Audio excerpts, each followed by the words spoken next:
The other day, I was on vacation with my family, and I was just scrolling through YouTube because there's nothing else to do. Everyone was asleep, and I came across this video. It was more Reddit stories and Minecraft to help you focus. So what this guy did, he read Reddit stories and played Minecraft. And since I don't have a Minecraft world, I'm just gonna start a new one and whatnot. But I'm gonna leave the link to the original video that I took inspiration off of in the description. So go check him out, please. Please, it is such good content. So our first story is titled An Old School Friend, and it reads like this. It started innocently enough. I was just out one Saturday night catching up with some friends that I hadn't seen in a while. The kind of night where you drink just enough to blur the years a little, where laughter comes easy and old stories get told like they just happened yesterday. That's when I saw him, Adam. We went to school together, not close friends, just the same year, same classes sometimes. He was always a bit quiet but nice. Forgettable, if I'm honest. But when he saw me at that night, it was like he lit up from the inside. Big smile, a hug like we'd been best friends, like we hadn't barely spoken in years. We chatted for a bit, just a small talk, and he asked about work, my family, if I was single. I laughed it off. He bought me a drink, and then another, and it felt like a little much, but I didn't want to be rude. When I said I was heading home, he offered to walk me. I politely declined, and he didn't push it, just smiled and said, "See you soon, yeah?" That should have been it. But the next morning, I woke up to a friend request, then a message. Last night was amazing. I forget how easy it was to talk to you. I replied with a polite, "Yeah, it was nice to bump into you," thinking that that would be the end of it. But it wasn't. He messaged again the next day, and then the next. Long, rambling paragraphs about how he always thought we had a connection, how he used to watch me in school, wondering what I was thinking. That should have set off alarm bells. It did, but I brushed it off. Some people just read too much into things, right? So I stopped replying, but that's when it got weird.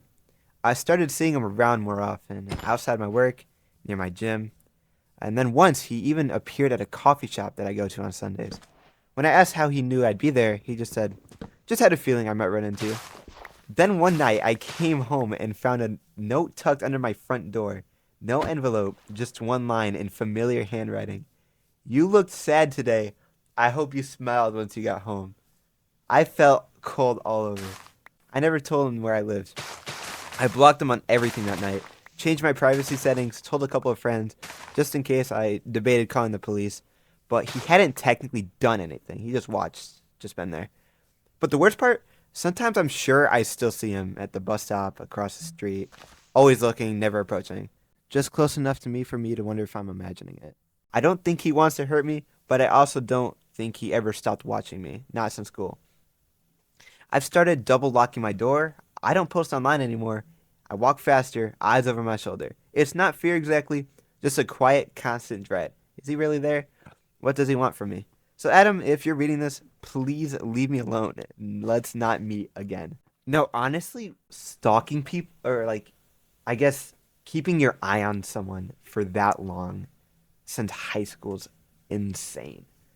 I really hope that guy doesn't do anything to her or whoever the OP was, because that is not a situation I would ever want to be in personally. I'm sure probably no one would. That was story one. All right, story two. It is titled "The Walk Home" from the same subreddit, and it reads, "This happened 11 years ago now, and it still sits with me. I was 18 years old and was walking home from a friend's house who lived a few blocks down from the street from me. Mind you, we live about a 15-minute drive from Tijuana, Mexico. Anyways, I was walking home and was literally across the street from my house when I crossed paths with a man who was going the opposite direction from me. He stopped to ask me the time. I told him my phone had died, so I couldn't tell him. I proceeded to walk home when I felt him staring. I looked back and noticed he was mad dogging me and started to follow me. At first, I thought I was overthinking, but still decided to walk faster because my gut was telling me something was off. Then I noticed he started running, so I began to run too. I made it to my apartment parking lot, and I lived in apartments that were gated and you need a key to open the gate. That day, the lock was broken, so all you needed to do was pull the door handle, not even twist the handle. Anyways, I ran inside the gate of my apartment and noticed a Jeep pulled up to the man. He looked so mad that I escaped and kept staring at me through the bar fence. I walked to another apartment unit that wasn't mine and hid so he wouldn't know where I lived. I gave it a few minutes, then walked to my actual apartment. I was safe, luckily, but I can't help but think why that man had followed me and if that Jeep was with him. And since I live so close to Mexico, would they try to traffic me? I could be wrong, but still, I'm glad I got away from that man because regardless, him literally chasing me to my apartment parking lot is scary. Now being 29, I definitely should have called the police and made a report. Alright, our third story is titled, The Employee Told Me There Wasn't a Women's Bathroom Up the Lifts. There wasn't one.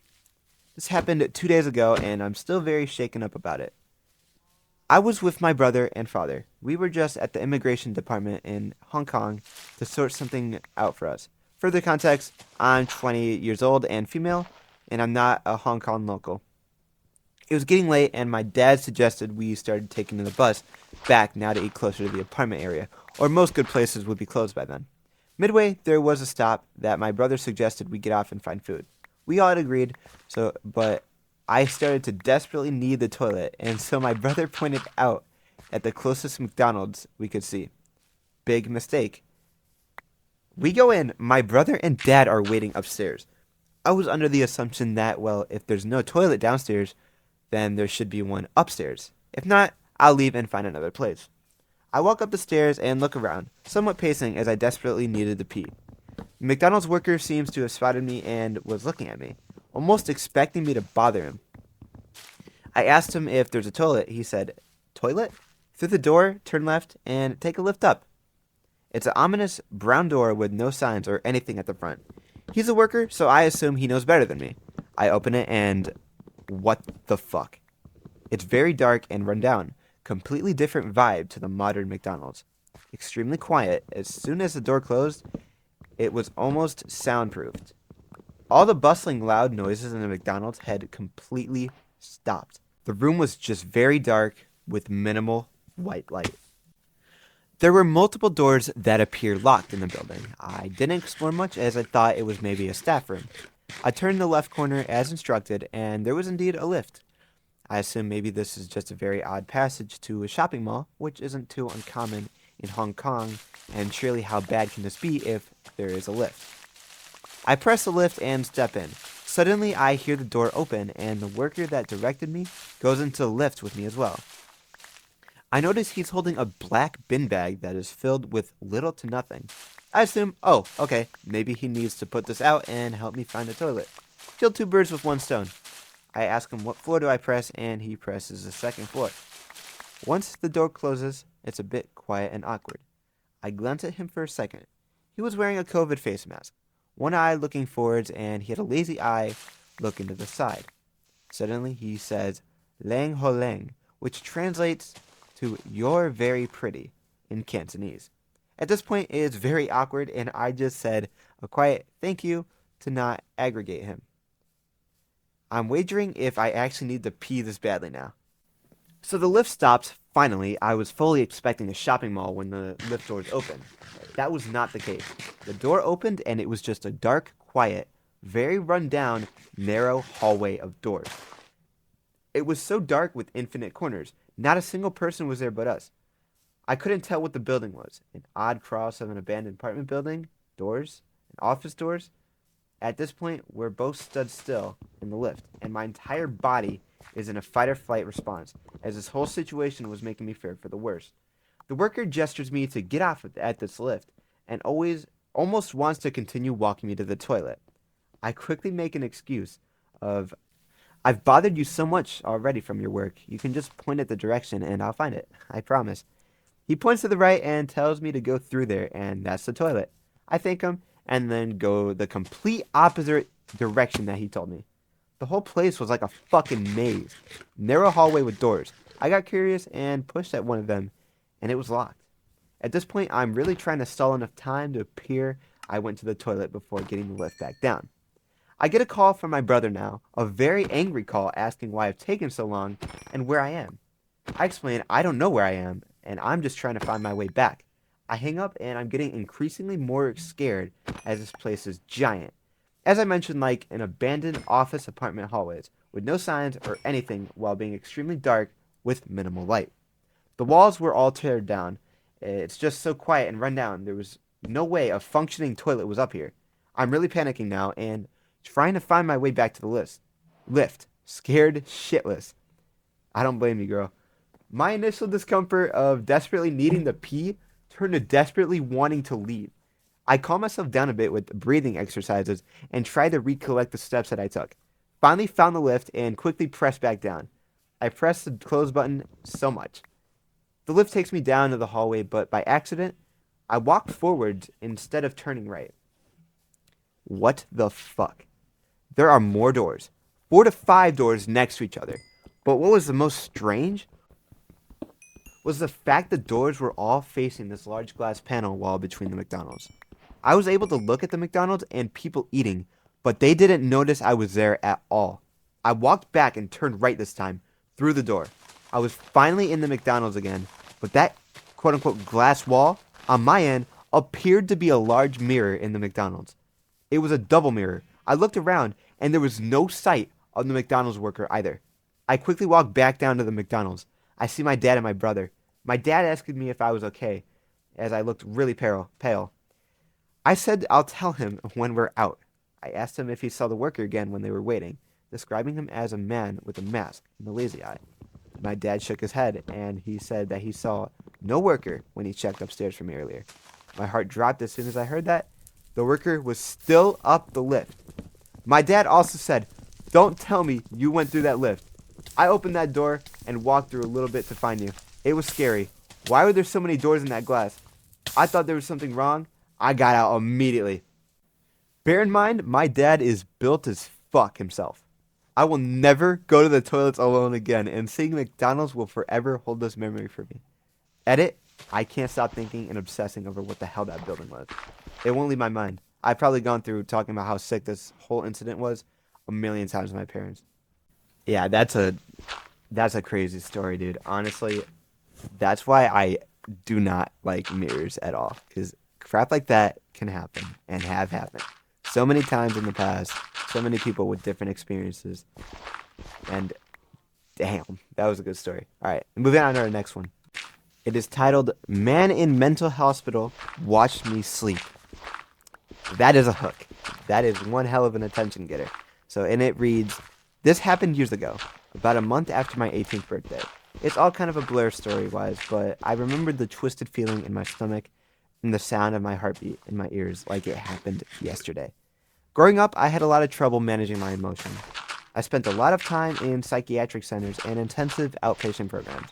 This was my first, and hopefully my last, stay in the adult psychiatric wing. A long time ago, on a Saturday night, I had a crisis that resulted in my mom driving me to the emergency room.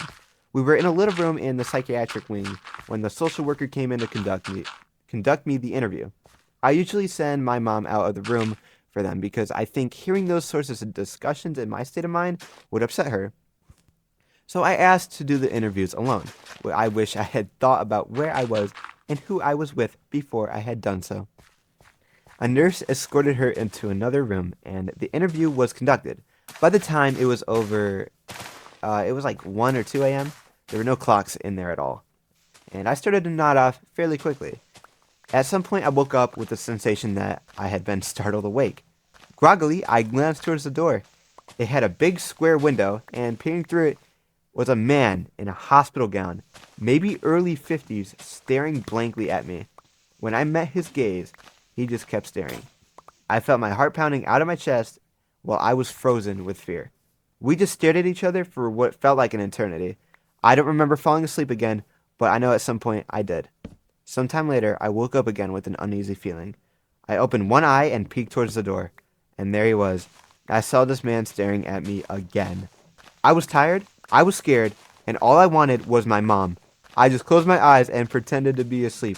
I didn't know what else to do. After a little bit, I heard the squeak of sneakers approach, and a kind of nurse voices. "Is everything okay?" She asked the man. "Yeah, I'm fine. I'm just taking a walk." I guess that freaked him out because the next time I took a peek at the door, he was gone. To this day, I have no idea how long he was actually standing there for. All I know is that eventually, a little while later, I was woken up by a nurse to switch rooms. And they close it by saying, "Middle-aged Joe Goldberg, let's not meet again." Yeah, mental hospitals are no joke, man. That is a scary situation to be in, especially given the setting. Um, yeah, hell no, bro. All right, now our next story is titled "He Pointed a Gun at Me, then Just Walked Away." That is also a really good attention getter and hook. So let's see how this reads. It goes, about a year ago, I got high and wanted to get out of the city for a while. Just some solar nature time to clear my head. I took the subway heading toward the forest spot I like. Everything felt normal until I noticed him. Everyone else on the train was half asleep, staring at their phones. But this one guy stood out completely, immediately. Jittery, twitching, looking all over the place. When our eyes met for a second, it was like my brain lit up with alarms. He felt wrong. I looked away and tried to shake it off. Thought maybe I was just being paranoid because of the weed. I got off at my stop. He got off too. Took the escalator up. He was one step behind me. Way too close. No personal space. Had this gym bag he set down right next to my foot. He kept shifting around in my peripheral vision. It made my skin crawl. I told myself to chill and told myself, you're high, you're just overthinking. At the next tram station, I tried to hang back and fake text. He walked past me. I felt relieved. I even laughed at myself a little. Just some random dude, right? And then I got on the tram, heading toward the forest trail. And there he was again. Same seat, like he had been waiting. My chest tightened. I kept telling myself it was nothing. Coincidence. Just paranoia. But I couldn't ignore that gut feeling, screaming that something was off. I got off my stop, and so did he. I didn't go into that forest. I just stood near the tram station, trying to calm myself down. Lit a cigarette, tried to breathe. That's when he came up to me with this fake-looking smile and asked, "Hey, do I know you? You look familiar on the subway." I told him no. Then he said, "You smiled at me so nicely, I thought maybe we knew each other." I know I didn't smile at anyone. I was barely keeping myself together. He turned around and walked a few steps away. I thought that was the end of it. Then he bent down to his bag. And somehow, I knew. Even before I saw anything, my body went cold. My brain was screaming, "He's going to shoot you." I saw it in my head before it even happened. Him pulling the trigger and then me bleeding out. He pulled out a handgun, pointed it right at me, just stood there, no words, then made a fake shooting motion, like he had pulled the trigger, and let out this weird, broken laugh. Put the gun back in his bag and walked off. Never looked back. And I just stood there, frozen, for at least 20 minutes. I couldn't move, couldn't speak. I didn't call the cops. I couldn't even think. I was too high, too panicked, and too shocked to do anything. It felt like time just stopped. I still don't fully understand what happened. I just can't simply process it. Whether it was some twisted joke or something worse that he decided to not do last minute. The weirdest part is, my gut knew way before I did. Now, this next story is titled, "Am I Overreacting or Is My Mailman Creepy?" And it reads, "This will be long, so sorry in advance. I am 23 years old and female, and I live alone in a decently nice apartment in a nice neighborhood for 2 years now. For the most part, the mail gets delivered to the mailboxes at the front entrance of the building. Occasionally, packages are delivered straight to the apartment doors, and it's pretty convenient. Well, about a year ago, I was home from work during the day because I took the afternoon off to go to a doctor's appointment. The doorbell rang, and I have a Ring camera. I saw it was a mailman, so I answered. I had this whole exchange on video. He was maybe in his 30s, white, short, like 5'5"-ish, very large glasses, really disheveled, thin hair. So I opened the door, smiled, and said, "Thanks so much." I went to take the package. He stopped and stared at me like something was wrong. So I was like, "Oh, sorry, did you need to take a picture of the delivery or something?" And to my surprise, he said, "I know you. I've seen you before." And you can see on the camera, my face changes. My body demeanor gets uncomfortable, and I move behind the door. I said, "I'm sorry, I don't think we've met." I went to shut the door, but he raises his voice and takes a step forward and said, "I've seen your name on your mail. I found you on Instagram." My face went white and I froze. I said, "Me?" I was kind of like a deer in headlights. He said, "Yeah, you are a person of interest on Instagram for me. Your account was private, but you're pretty." I said thanks and slammed the door, locking it very quickly. And I was happy to know I caught the whole thing on video. I showed it to my then boyfriend, who agreed that it was weird. A few days later, on Saturday, he was back at my door. He rang the bell about 10 times, waiting a few minutes just staring. I answered him through the doorbell and said, "Hi, you can just leave any mail. Thanks." What he said next made me shake. He said, "I actually don't have any mail for you today. I just wanted to say hi. Can I come in for a glass of water?" I decided to just not answer. To be honest, I didn't know what to say. But then, about 2 weeks go by, and my then boyfriend stayed the night and slept in. I left early for work. I get a call around 10:30 from my boyfriend. I won't believe what just happened, and to check the camera. I do. The mailman came. He rang the bell a few times, and my boyfriend answered the door. The mailman took a step back, and my boyfriend stood for a moment, and they stared at each other. He realized the mailman didn't have anything in his hands. He said, "Can I help you?" And the mailman said, "Where's the small girl who lives here?" And parentheses, I'm pretty petite. I'm slightly under 5 foot, 100 pounds. My boyfriend was stunned and said, "I live here too. From now on, leave our packages downstairs," and slammed the door. It seemed to work. I didn't see the mailman again at all, actually. My then boyfriend and I broke up a few months ago. I completely forgot about the mailman until today. I was entering my building where he was exiting at the same time I was entering. He stared at me and I went to walk by. He turned to walk after me. He said, "Hey, I haven't seen that guy in a while who used to live with you. Did he move out?" I panicked and walked faster, grabbing my keys, but I lied about, said, "Oh, he's around." And as I entered quickly, I said, "Hey, honey, I'm home," and slammed it fast. I don't know why I lied, but something told me to make it clear I wasn't alone. Am I being dramatic or mean, or is he creepy? Now, there's two updates that follow that. First update is, I took everyone's advice. Thank you all so much. I decided to reach out to the super of my apartment and explain the situation and show him the videos. He said he will implement a new policy that male personnel are not permitted to walk around the complex. Simply go to the designated mail room and leave. I also got large men's work boots and put them outside my door. And update number 2 says, I took the advice and everyone telling me this isn't acceptable and decided it was time to call the postmaster. I sent them the video recordings I had and they assured me they will be looking into the matter as well as assigning a new mailman to my route. I also made sure to go down to my local police station and file an incident report and they had the videos as well. The OP asked if they're being dramatic or mean or is he creepy? Uh no, that is that is definitely creepy. Like mailman being a mailman to the side, saying to someone's face that you stalked someone and found their Instagram and that you know them, that is disgustingly weird. There's no way to really justify that. And it makes it worse because well, he's a postman, right? And or not a postman. He's a mail I almost said he's a mail officer. No, he's a mailman, so that makes it even more weird cuz he kind of has to give her mail and stuff. But yeah, no, that is really creepy, bro. Anyways, that being said, that was the last story, and I don't know. I kind of liked doing this, so if y'all enjoy this, I'll do more of it. Honestly, I love this realistic and not fake personality type of content where I can just talk and just read stuff that I find interesting and just play Minecraft in the background. You know what I mean? Let me know in the comments if you liked it, and subscribe, of course, if you really liked it. I'll see you sometime again.